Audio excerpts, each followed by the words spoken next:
Hey everybody, it's Jane Johnston with the Bar Hill Group at Remax Camosun, host of He Said, She Said, They Said, a real discussion on real estate in Victoria with...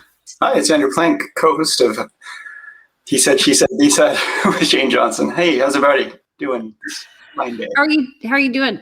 I'm doing okay. I'm doing all right.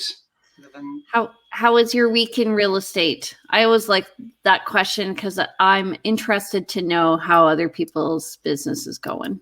Yeah, it's been a pretty busy week talking to people about selling their homes, a little bit more than I think in the past. Some people getting really actively ready to do that. And a number of offers bandying about. Sold one of my listings, bully offer, well above asking price. Clients decided to work with that. Yeah, and then of course writing multiple offers and losing. And hoping to win, working out strategies and, you do what you can. Yep. So I listed a place that was pink and purple. We got an offer right off the bat. And very glad of that actually. And lots of interest in it because there's no inventory on the market. Pink and purple, inside or out? Inside. Okay. Yeah. And listing a 2-bedroom, 2-bath townhouse today. Sorry, I was like 2 or 3. And it is... This is the Vic West one. No, this is the pink and purple one was in Vic West. The Brittany one is in Colwood. So that's right. 2-bedroom, 2-bath seniors. Yeah, that's a nice complex. Yeah, good. That's a nice listing. Yeah, and it's flexible, like master bedroom on the main or master bedroom up, which I find is good. Yeah. Okay, cool. Have some sellers, you sometimes have sellers who are, reconsidering their listing if things aren't going as planned, and that's always a little, frustrating for everyone. And got to try to remember to remind people why they're selling in the first place, and the goal in mind. So that's always interesting too. But yeah, it's anyway. So you're having a good week. I'm having a good week. It's all a good week. Had a networking group meeting on Friday with a number of colleagues. We have a group that was meeting regularly. We took a break over the summer, so we sort of had our one of our first meetings again as we're getting going again. And everyone's saying how it's been a really busy summer, but it looks like we're going to be seeing a lot of listings coming up this fall. So that's good news, I think, for everyone.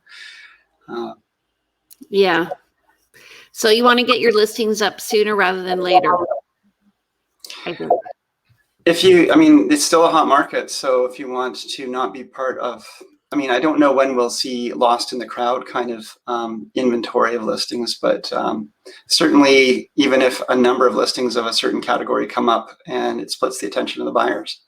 This is what just actually happened with one of my listings and why we got the bully offer was we were looking at offers Monday. The plan had been to look at offers tonight. And these buyers were really interested in our property, but they had a number of other options available to make offers on for Sunday. And they didn't know what to do because they would rather buy ours. So do they make offers Sunday? And if they get it, anyway, so this is why they did the bully offer. But, with more selection, it's going to split those buyers up a little bit more, and they will be having a harder time deciding on which one do they actually go for on offer day. Meredith from Las Vegas, who I met a few years ago, is asking us, is our market as tight as Vegas is, meaning new build homes are mostly lottery style, being able to get a new build? We are so far out on new builds now that they're actually not releasing them anymore right now. We don't have a lot of new. Yeah, we're really low on inventory. I wouldn't say it's a lottery system yet, though. If a new development comes out, it is generally, marketed and open. But sometimes there are pre-releases, to realtors, realtor clients, and all that stuff, as is normal.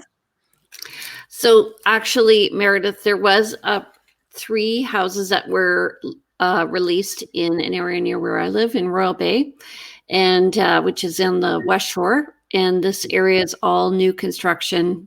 It's being developed in the past 5 years. and the listing realtor decided to release all three. They were priced differently.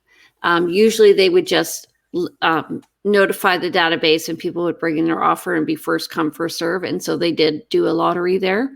And one went into multiple offers. The other two did not, which was interesting. But they were over $1 million. Okay, let's look at the market and then we'll talk about our discussion topic today. So new listings, 205 and pending 189. I've been telling people it feels like the market's slowing to me, more normal. Price decreases 32 over the past week. Price increases 7, back on market 2 and sold. So this is deals that happened 6 weeks ago, 213. So so just even if you look at pending versus sold, we're down a little bit. Just it seems to me to be slowing. But anyway, what do you think? I think it's slowing a little bit. And my take on this is, I think of it like an airplane that's going up, trying to get, higher and higher up into the stratosphere. It gets harder and harder to get lift as the higher up you go. Our market is finding a harder time. I think the support of the buyers has reached, the lift from all the buyers has reached its capacity. It's kind of, the buyers have reached the point where I can't lift this market any further. They want to, because prices are pretty high and they want to be able to buy, but they just can't go. So that market value price has kind of reached the point where it's not going to, I think we're reaching plateau. I think so too. Equilibrium. Which will mean a more balanced market. Yeah. And more inventory coming on market, more balanced, as people list their homes at prices that they can sort of consistently understand that this is kind of where the value is, as opposed to, and it still is somewhat, a little, I have buyers all the time telling me, what should I offer on a property that is obviously underpriced? And I just have to tell them it's, I think this is where it'll go, but it could go anywhere if there's, a unicorn buyer out there who's willing to pay more than market. But they're getting less and less. So month to month. So we just did the stats for the last week, and now we're going to do the month to date. So we're September 20th. And so last September, for the full month, there was 989 unconditional sales. We're on the 20th, so we're 2/3 into the month, and there's only 454. So, 2/3 through the month, only half the sales of last year. 616 new listings so far, as opposed to 1,294 last September. Again, those numbers are pretty much a good split of half from last year, and yet we're 2/3 into the month. And then active listings, again, just about equally half of last year. And we've been sticking around this just sub 1,200 listings now for a number of shows, a number of weeks as we're talking about this. And again, really highly low inventory. And so, I find it interesting that we do this every week because it does give you insight, don't you find? Like, I'll say, oh yeah, you really know your numbers. You're starting to see trends, or if there is a difference, it's noticeable. Yeah. And also, I think we're comparing apples to oranges because last year was an orange year and we're probably more a normal apple year. So generally the market does bump up a bit in the fall, but not to the point that it does in the spring. So last year what happened was the market bumped up in July and it was like very high all the way to November. So it was an unusual year. So when you're saying, because we were just saying how low the inventory is, which, it's not an apple year in the sense of, you said a normal year, but in the sense of what the trends are happening of, we tend to see a trend of high inventory coming up in the spring and a lot of buyers in the spring and starting to slow in the summer and then another trend in this fall of upwards again. That's what you're talking about, right? Okay. Yeah. Thank you. It makes sense in my head. I know. Everything makes sense to us when we're saying it. Yeah. But what I'm trying to say is that we're comparing all our sales to last year, which was a banner year. Mm-hmm. And that's not normal. So I think we're more normal. However, our inventory is low. And I do have clients right now, like, they're like, why should we even write an offer? We're not going to get it. I'm like, you don't get it if you don't try.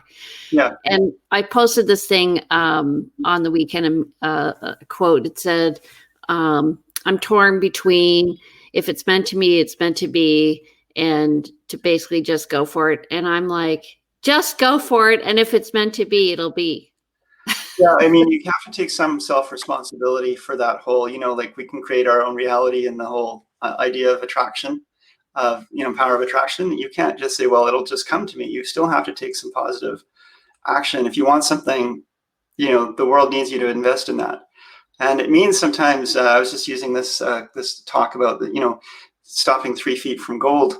The miner who's been mining for years and years in this mine, and eventually gets old and gives up and says, I'm not getting anywhere, can't find any gold, and leaves it and sells it to some young buck who comes in and starts digging, and that day finds that 3 feet away there was a big mother lode. And not that you want to spend your lifetime for this. Yeah, Meredith says, always go for it, submit the offer, otherwise you will always lose out. Yeah, and it's true. You miss 100% of the swings you don't take. Yeah. And it's funny. I've had clients who said to me, I definitely don't want to go into multiple offer. I'm multiple offered out or whatever. And I say, just trust me. I'm very good at winning these. We have a strategy, and we'll utilize the strategy to get you to win this offer. And I hear that, and I agree with you. Strategy is really helpful in having good strategy and having good relationship with your colleagues. But if your buyers are consistently under, hoping to, if they just can't reach what the market is worth, or consistently undercutting and hoping that if they continue to write, that the law of averages will win out for them, then that's probably wrong thinking. But if they are writing good offers and they just keep missing out just by a little bit, or they're making actually reasonable offers, and these unicorn buyers are knocking them out, they aren't always going to be there. I've seen many times when I'm reviewing offers that you didn't get those amazing unicorn offers, but you've got a really good offer from a willing buyer, and it gets taken. So actually, well, that kind of segues well into our topic today, which is why people sell their homes and what their different motivations are. So we maybe take into account with those. Right. So when, I used to think letters, they're okay, until I was the recipient of a letter when my mom sold, and I got it the day. Crying, weren't you? What? Were you crying? Oh, yeah. Yeah. I've seen that. I mean, some letters just really speak to, a truly well-written letter that is actually truly from the heart will speak to the other party, depending on their motivation. This goes into what we're talking about today, because people sell for lots of different reasons, and some of those reasons may not make any difference that there's a letter there. Okay, so Meredith is saying client mindset is critical, but I've always taken the time for client education. Exactly. And that's my perspective, and Andrew's as well, I'm sure. So what do you tell your clients to look for when we're going through a house, viewing a property? And I look for certain things. Do you? Okay, well, we're talking about a number of, when we're talking about client motivation, one of the things I'm definitely looking for in general, floor plan, condition, location, all those standards, and try to keep your client's mind around what are their priorities. But the other thing we're also looking for is, what can we intuit from what we're seeing in this house? Can we tell that these people have cared actually about their house in general and loved it? And in what way have they loved it? Was it loved up until recently, no longer loved because you're noticing that maybe, one half of the closet is empty, or, pictures, only pictures of only one part of the family are on the walls, or, what is going on here? What's the backstory? Because it makes a difference on a number of levels to, number one, not just the negotiation, but what are you going to get at the end of the day? Is this property going to be cleaned? for the buyers when they move in because these people have loved and cared about their home, or do they just not care and are dealing with their own problems, whether it's a divorce or or some sort of mental health issue or something like that. So we're always kind of looking between the lines. So that's where you're going with this, right? Yeah, and that's exactly why staging works, because it kind of this is gonna, pardon? It cleans that up. It takes that layer out of it. Well, okay. So, for instance, I'm selling a property, and the sellers had way too much stuff in it, and so they were going into a care home, and so we divided the stuff in the property into 3 categories. So, 1 to stay for the sale, 1 to go to the new place, and 1 for garbage. Mm-hmm. And it's interesting because the stager was able to look at it and say, okay, here's the list of what we're going to do. And then just before the house was about to go on the market, somebody else came in, a relative, and just started cleaning out everything. And I'm like, wait a minute. Mm-hmm. And they're like, well, it's so much easier because we have the people here now. And I'm like, I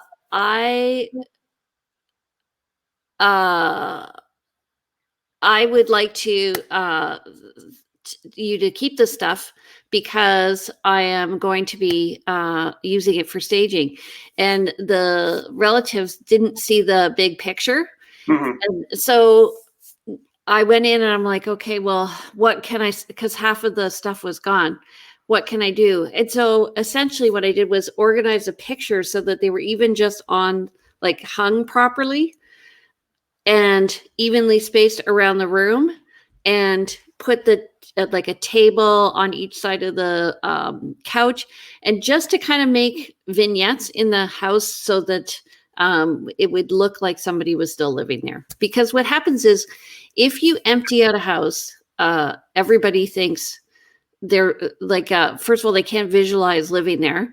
And also they're looking at all the little nooks and crannies and they see like all the holes in the walls, as opposed to they do react to how it's staged. So I think the staging does 2 things. Like, one is, if you are going through a divorce or whatever, it's to your advantage and probably your partner's advantage to have some of their clothes still in the closet, because you want to show how a family would live there. And you don't want to give away your motivation. Yeah, so there's 2 elements to that whole idea of staging and the person's impression as they come through the home. One is, what story are you telling them about who you are? And then what story are they reading about how they can live there? And so when you're telling them who you are, it's going to impact their offers. They might feel like these people haven't cared for their home very well. And so I have a 3-strike rule. You go into a home, and if you see, some door is a little loose on a jar or something, that some care hasn't been taken, just even in getting the property ready for sale, and then something else you find that's a little bit wonky, and then you find a third thing, you're like, suddenly you and your buyers are saying, what else are we going to find here? And what is the inspection going to find? But what else are we going to find, as opposed to someone who's just always lived and cared for that home? But staging helps to kind of sanitize that and hide some of those things. Not just staging, but that whole idea of the property preparation. You want to remove these questions because most homes are great homes, but you don't want people to start thinking about things that they shouldn't be, that aren't relevant to the purchase overall. Yeah. In this market, an empty home that's not staged versus a staged home, both are going to sell. And there's some argument that, well, what's the point of a realtor? Everything sells. But the point of the realtor is to help it sell faster and for more money. Everything sells, but you can still eke out another $20, $30, $50, $100,000, by following and taking the right advice and making all the right decisions that all add up. So I have a great example, and I actually bought the house myself. So I went into this house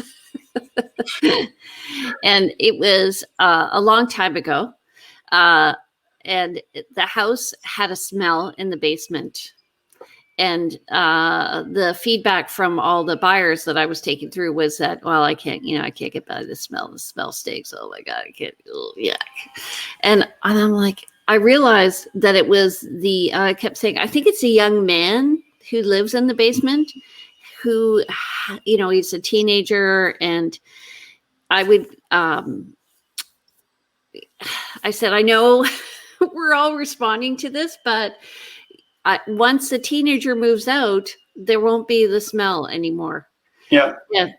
People are like, no, sorry, I just can't do it. And so anyway, I have a listing recently where they had a young man in the basement, same thing. It smelled. And I'm like, I said to the, sorry, there's a comment here. I said to the seller, I think just when these people move out, just clean the walls, paint them, and replace the carpet. And it's just going to make a huge, huge difference in the way this is presenting. And sure enough, as soon as this young man moved out, all of a sudden we have people who are interested in it. And anyway, in the place a few years ago, I ended up buying, and sure enough, like no smell. So it just makes a huge difference. Just freshening it up makes a huge difference. Yeah, true. So it's subtle, but smell is a really, really powerful motivator for a lot of people. And even if you're not, like, I don't have a great sense of smell, but you still unconsciously pick things up and you get an impression of a home based on that. Yeah.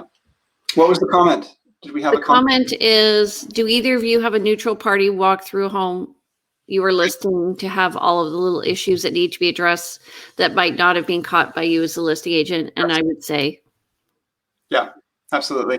I've got a couple, Jane, I'm sure you do too. I don't work, I mean, we hire stagers. Our sellers will hire stagers directly if they're working with stagers, and we have people we can recommend. But I have a couple of different people that are interior designers that I have come in, and they do a 1-hour consult with my clients. And it makes a big difference. I mean, I will give them my standard declutter, and clean. Like those are the two things I want to see you doing mainly. And I will suggest moving things and this and that. But then I will defer to the folks that come in and do their own work. But often, I don't know if you find, Jane, often people say, you know what, I've got a great sense of style and I don't need your stager. I'm like, I think you do, but they won't necessarily listen. And my, I will advise, but I'm not going to push people in unless it's a really major deal to make a decision other than they feel. I will advise, I will strongly advise, but if they don't want to take that advice, that's up to them. So definitely deal with homes that are not well, so after I get the listing, I recommend that they meet with the stager. It's up to them to take their advice for sure. Yeah. And I say, this person is my secret weapon. There's a reason why I always go back to her. She gets it done. She'll tell you exactly what needs to be done. You are living in your place. She is getting your house ready for selling. It's a different, you living in your home is very different than creating that lifestyle that people, when they come in, we don't want people to see how you live in the house.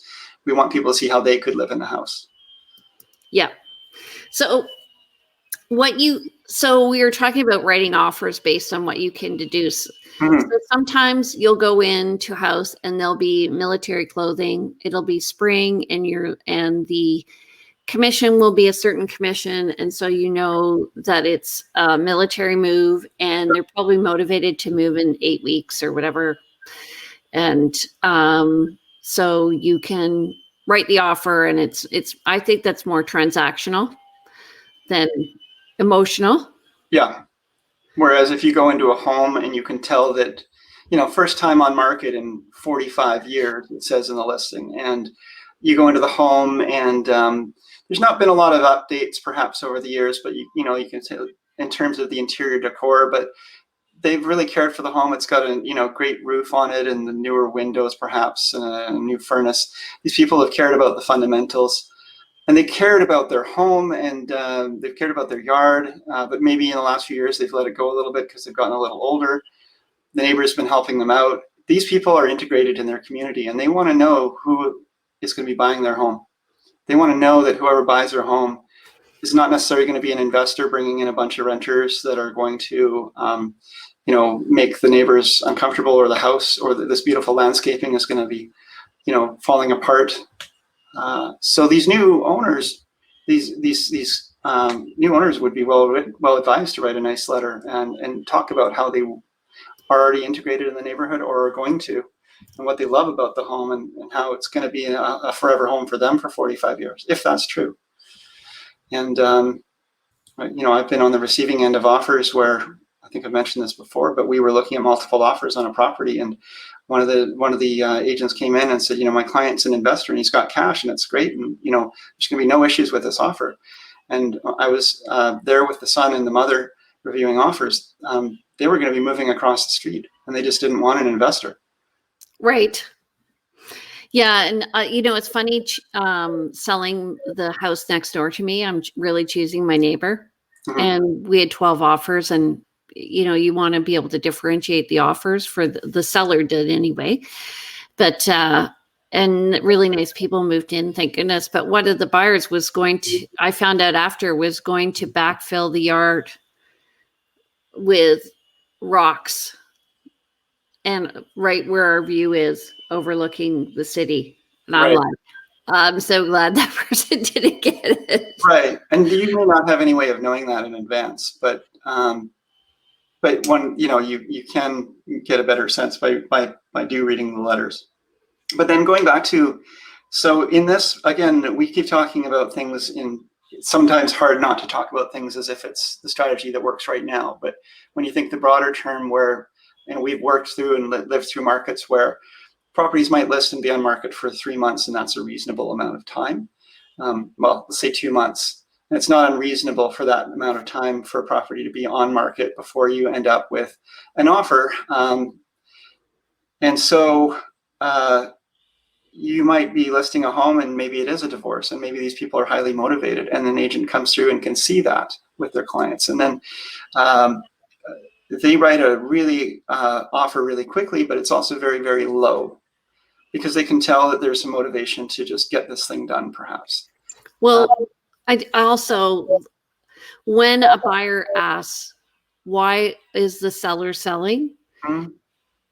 We have a duty of confidentiality, so we cannot say why they're selling, but really what the buyer is trying to determine is, what is the problem with the place? Why they're moving out of this situation? What's going on here? Yes. And so we I talk with sellers. What do you want me to say before? Yeah, sometimes it's helpful for the buyers to understand what the situation is, and with the seller's permission, you can maybe share that. So if a property is being resold after it was just bought a year ago, what's the problem with that property? The buyers are going to be saying, why are these people moving so quickly? If they understand that there's maybe a health issue, if you could just say it's a personal issue, it has nothing to do with the house. Or it could be a job relocation or whatever. Yeah. So, and I find that after people write anyway, the seller usually says to me, just tell them this, whatever. Tell them, like, here's the situation. I don't have to sell. I'm not going to give it away. Fair enough. Yeah. No, there's that too. But the point, and there's definitely many, many times where it is really important to keep all of that absolutely 100%, 200% confidential, where there's a situation that is, not anyone else's business. And most times it is nobody else's business.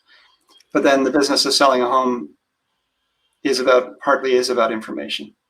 Yeah, they want to know if there's a problem with the house. That's essentially, and they also want to know, like, are they willing to move fast? So sometimes you can put wording in your verbiage in your listings, like move in quickly or whatever, quick possession available. These sorts of things say they reveal the seller's motivation with their permission. Sometimes you're going through a home and you can tell, it even says on the title, it's in the name of the executor, or it's the estate of so-and-so. And so, this is being sold as an estate. There's going to have to be an executor or executors or families involved in the decision. But there's somebody there cleaning out the house and having to deal with all of the stuff that's left behind from a person's life or people's life. And I've seen some, and this goes to, like, if you understand what is being sold and why, you might craft your offer a little differently, with maybe saying, we understand that that there's a lot of stuff inside this house, that this person has maybe been a hoarder or collector over the years, and is now gone. And we're willing to take it as it is. We're willing to take it with all the contents inside. If it's easier for you, you take whatever personal items you want, whatever items of value you want. We will take the home, other than that, with all the clothes in it and all the Christmas ornaments and all of that stuff. We'll deal with it. Nothing you have to worry about. And the executor sometimes will be really happy and accept an offer that is similar or equivalent, or even sometimes less than another offer, because they see the value in being able to move on. Yeah, we did that when we bought our house. We just said, leave whatever. We didn't have any furniture. Mm-hmm. So we just said, leave whatever furniture and we'll take care of it. And they were like, yes, because they're moving into a condo. Yeah. And in a different market where you can actually, again, negotiate, I find in this market, we're really trying to gather as much information as we can in order to provide the best, most compelling offer for the sellers. We are going to still do a lot of different negotiating, but we're really trying to find the information that will entice a seller to say yes to our offer and make it more attractive than others. In a different market where there's maybe more selection of homes available, and sellers are really hoping for a buyer, and a buyer comes along to make an offer, that buyer may see this home as not well lived in, maybe tenanted or dirty. In that case, you can kind of anticipate that the owners on possession day, the new owners, might find a dirty home. And so writing into the contract that, this junk will be removed, we're going to have a holdback if it's not, you're going to get it professionally cleaned. These are all things that we're going to try to anticipate based on what we know of the sellers or the occupants of that house. And I've had I've been working with a realtor. I was mentoring the realtor. I didn't see the house. She wrote an offer, and she did not write that clause in. And so we arrived there, and the whole basement was filled with junk. Yep. And the listing agent refused to take responsibility for it. Mm-hmm. We ended up having to get a truck and literally shovel the stuff out.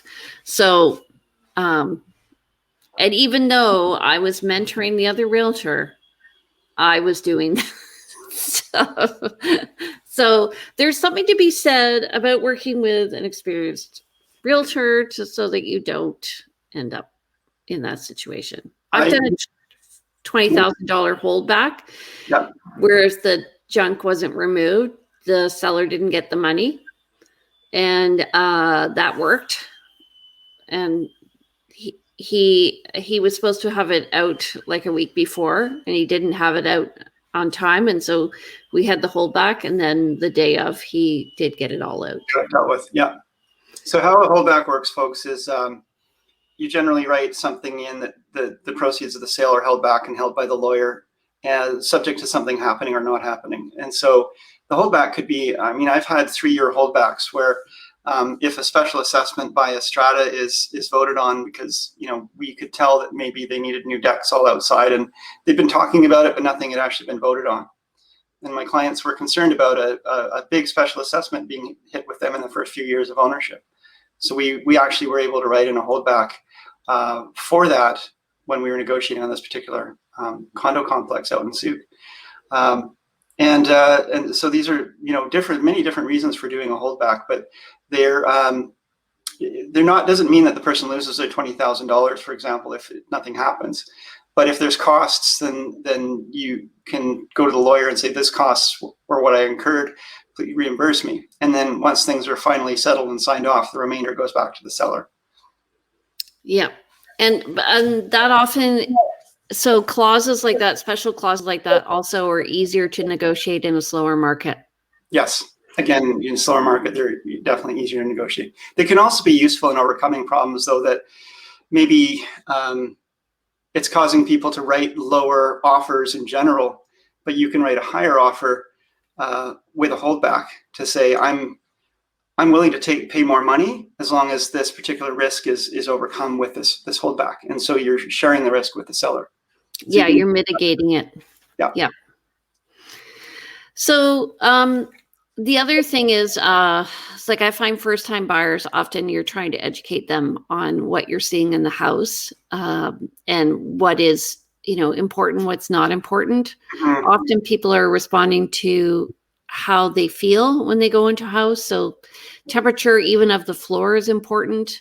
Like if you have heated tile floors in the bathroom, turn the heat up a bit, Yeah. so that we can perceive it. Yes. And smell, visual, which is what everybody focuses on. That's why we do the photos and the videos. And then also, even the furnishings that you use. So I had a condo recently that was listed with very good agents, and the seller, I guess, didn't really want to change things up. And so I went in and I said, you know what, I remember showing your place, and this was my client's response. And I really think we need to stage it. And we ended up taking out some artwork that was a bit particular to his. What? Okay. Edgy. Had it. Yeah. A little edgy. Okay. And there was this awful brown couch, and it was kind of like floating in the middle of the living room. So anyway, we brought the stager through, and she just changed everything up, and you wouldn't believe how many people were interested in this condo. It can make a big difference. Yeah. So I said, so he said to me, I'm just going to listen to what you say. I trust you.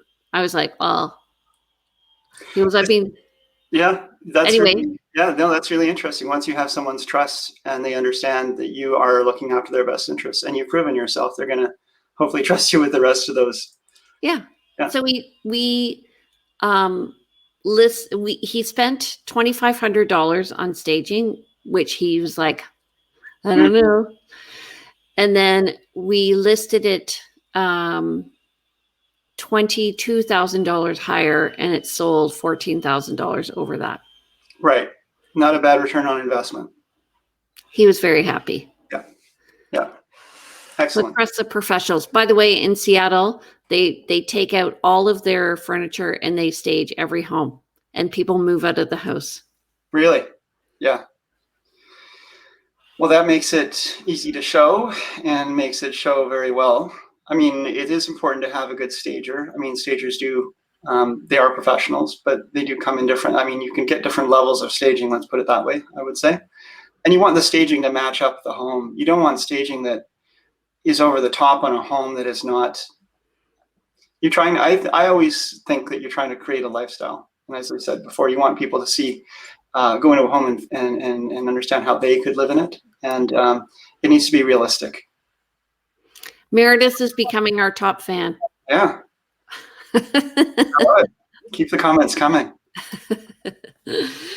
Okay, so anything else? I had something, but it's gone. So we both got lots of work to do. We can let this go. Anybody got? I would say one thing that people maybe should focus on that they don't is clean your appliances in your kitchen. Yes. Clean everything.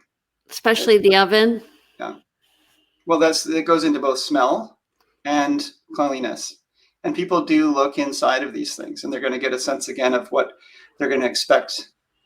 People don't want to buy a place that they're going to move into and then have to clean again, or feel like it's just not been well cared for, or they feel moldy. I've seen people walk into homes that have, older aluminum windows. They're double paned, but, they tend to weep a little bit and get a little moisture, and then a little bit of mold grows in the little grooves between. And it's not uncommon to see it, but I've had buyers walk away from homes where they've said, wait, they've seen that and felt like, well, this home is full of mold. And to me, it's a cleaning issue, but to them, it's a health and safety issue. Yes. Yeah. Agreed. Also, and what you have in your fridge is important too. If you have one tub of yogurt and a dozen beers, it doesn't bode well. Yeah, people shouldn't be looking through your drawers, but they will look through your fridge. They will open it up. They want to see what's inside. They want to see how the shelves are. They want to understand. And again, they're going to get an impression. So everything goes into the subtleties of what is the message that people are getting from seeing your home. And it's a lot going on there. There's a lot to unpack. Yeah. So anyway, I would say it's definitely worth it to work with somebody who's going to guide you well in this process. So back to the staging piece, and we've both had people walk into homes and they concentrate on the wrong things, which is why maybe the edgy art has to go off the walls. But they walk through the home, and I've been with clients recently, they're walking through the home and you have to reorient them, because they're looking at all the nitpicky things, but they haven't actually looked at the floor plan itself, if it actually works for them. Why are we spending an hour taking this? We're not there for an hour, but why are we spending all this time pulling this house apart when in the end of the day, it's not even going to work for them? Let's figure out the big picture stuff, and then let's deal with the small stuff. But people come in and they start to just focus on these small items, and staging and cleaning and all the proper preparation can help guide someone through your home. And hopefully their agent also will help to orient them around what's important. And if there are issues that need to be overcome, like cleanliness or something, they'll discuss how that can be dealt with in an offer or in negotiations, or just being prepared when you move in to hire professional cleaners to deal with it. But these are all things that we can overcome, but they just need to be addressed and recognized and addressed. Yeah. And also, if you like the house, just write the offer. Yeah. Shoot first and ask questions later. You do have an opportunity if you have conditions in your offer. Yeah, this is the wrong market for people who are asking a lot of questions, because it turns the seller off a bit.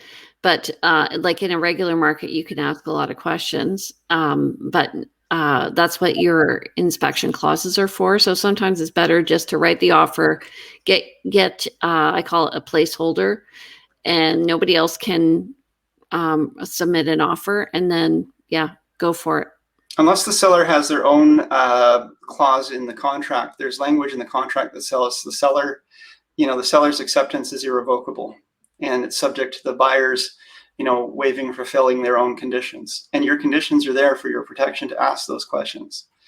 But what Jane's saying is oftentimes, let's say when we're wearing our listing agent hat, or when we're working with buyers and we know that there's going to be a lot of competition on this home, and the buyers are asking questions that the seller is going to be saying, you know what, this person's asking a lot of questions, but I don't think they have confidence in my home. I don't think they trust what this home is. And it sounds like maybe if they write an offer that's still subject to a building inspection, they're going to, at that time, still have many, many more questions and perhaps walk away based on their obvious discomfort and their obvious nervousness. So we don't want to broadcast any of that nervousness in advance if we can help it. So I generally ask people, if you have questions, let's not pepper people with questions, either all at once if we can, or the other idea is, if there's not a date for review of offers, why are you going to think about it overnight to make your offer when the people who were also considering making an offer the day before were thinking about it overnight, and they're writing today, and you're going to not get it tomorrow? Yeah. Well, I often, in a regular market, I would say to somebody, yes, you can think about it, but it's probably going to cost you money, because sometimes I'm able to get a client in on a property that's listed. Let's say it's listed at noon and we get in at 5 o'clock, we write the offer and it gets accepted by 7. Right. And then the next day is when all the other people are starting to show and notice it and stuff like that. And I say, well, in a regular market, if you want to wait, that's fine. It is going to cost you money, because all of a sudden now you're in multiple offers. So you can't go in at asking or slightly below asking. And you're going to have to now go at least to asking. It's hard because we've seen it all, and our buyer clients haven't. They don't do this very often. And so understanding some of this urgency, which we are feeling on their behalf, is a little bit, they feel, oh, that agent's pushy. And I've had this conversation where, I mean, I am not known as a pushy agent. I'm someone who, I'm somebody who,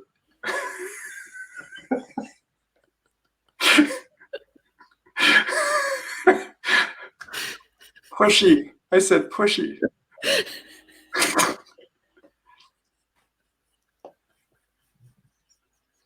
Come back to me, Jane. Come back. Come back. Okay. Anyway, so, you know, I tend to give pretty clear advice, but I don't want to push people beyond their comfort zone. But at the same time, sometimes people need to be told your decision. You need to really think about this. Yeah. And then the other thing people say, if they get an offer accepted, they go, "Do you think we paid too much?" Yeah. Yeah. And I'm like, well, we got in there before everybody else, and the agent's telling me if you want to walk away, you can. So that means they have a lineup of people wanting to offer. Yeah. Yeah. You never know if you paid too much, but you, generally speaking, if you take the right avenues and do the right things, on average, you're going to do better by, you know, that shoot first, ask questions later. That's not to say don't ask questions. It just means you have an opportunity to ask them after the fact. Let's tie this property up and get the seller beholden to you. Yeah. And again, you know, you can sometimes read between the lines when you go through these homes, and you can see that these people maybe are wanting a quick sale, and you can get in and solve the angst that they're having about, am I going to get my home sold, or you know, I need to make other plans, or I need to pay off some debts. You can get in there and solve those problems for them quickly, which means that your clients will probably benefit from that fast and decisive action. Yeah, I had a client who we missed out on a lot of offers, and actually it's a good thing because the houses weren't that great. It was last spring, and then early in the summer we saw a property that was perfect for them, really, really perfect. And so they're like, well, I said offers are on Wednesday, and they said, well, let's write the offer right now. I'm like, okay, we write the offer. And it turns out, after we found out, so we wrote this bully offer, and we were above asking, but not terrible. And we were within what else had been sold in the area. Mm-hmm. So market value was right on. Mm-hmm. And the sellers met with us after, and they said, you know, we just want to tell you thank you for writing that offer, because we had written a bully offer on a property in Ottawa, and we needed to get our house sold, and we were really stressed. And then your offer came in, and so we just took it. Right. Yeah. I mean, we didn't know that. No, but it was of benefit to them to accept your offer really quickly. They were under the gun for a quick sale. Absolutely. Yeah. Yeah, we don't always know. We can't always read between the lines on the motivations. I've seen many times, and like you and I have both observed and worked with many, many people over the years. 15 years in business, we've done hundreds of transactions. And I can tell you, as someone who, when I was a first-time buyer, you know, before I was in real estate, I was really cautious, and I asked all those questions, and I was probably a realtor's worst nightmare. And I have observed and learned that those people who are decisive tend to do better than those people who wait around and think, okay, the market's going to crash tomorrow, or I need to be extra careful. It's absolutely important to be careful. It's absolutely important to answer all these questions and do your due diligence. But do you front load them or back load them, and how aggressive are you? And I found that the people who are aggressive and assertive and decisive is the main piece. They're the ones who tend to be more successful in life in general, and in making these offers and getting them succeeded. And the people who are less decisive, the market continues to go up and they get bowed out of the market. They continue to rent, or they buy properties because they're so careful. They end up buying properties that are the wrong properties for them. Somehow they're so careful that they end up, what do they call it? Paralysis by analysis. Analysis paralysis, yeah.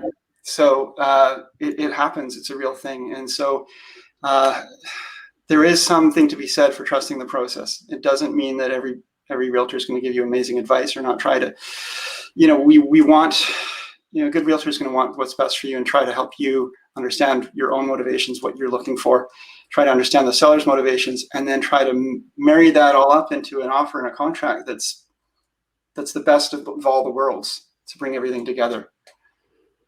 By the way, I know how many listings you sold since you started your career. Do you want the answer? Did you just look that up? Yeah. Okay.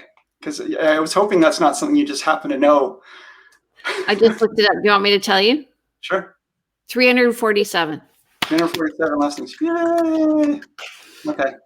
And so then, and I've tended to work with probably as many or more buyers. So that's, about 7. That's listings and sales.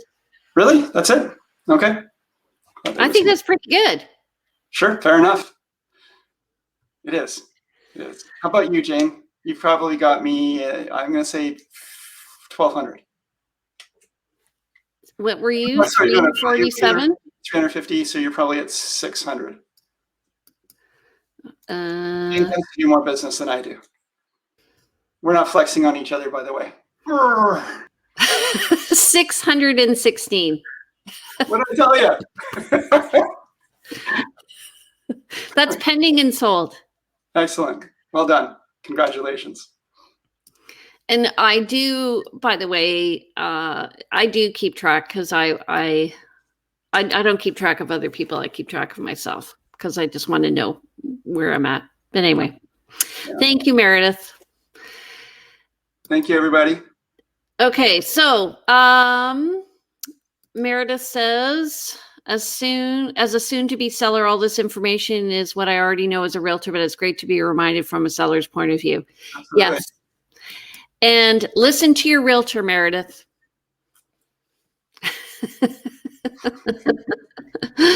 Okay.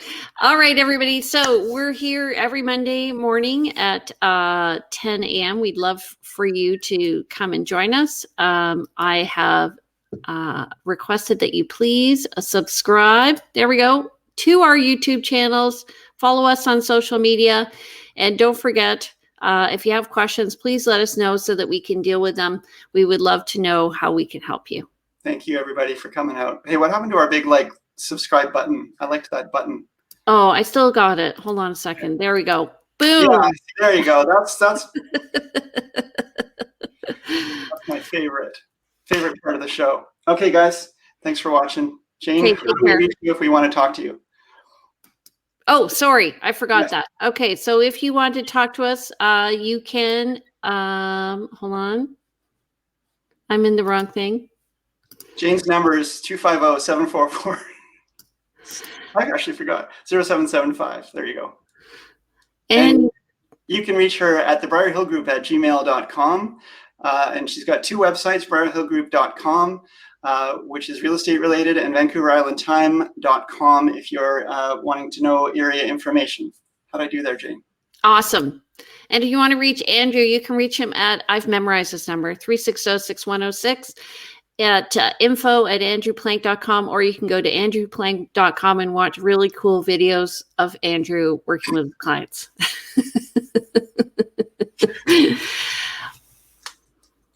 Yep. See you later, everybody. Bye.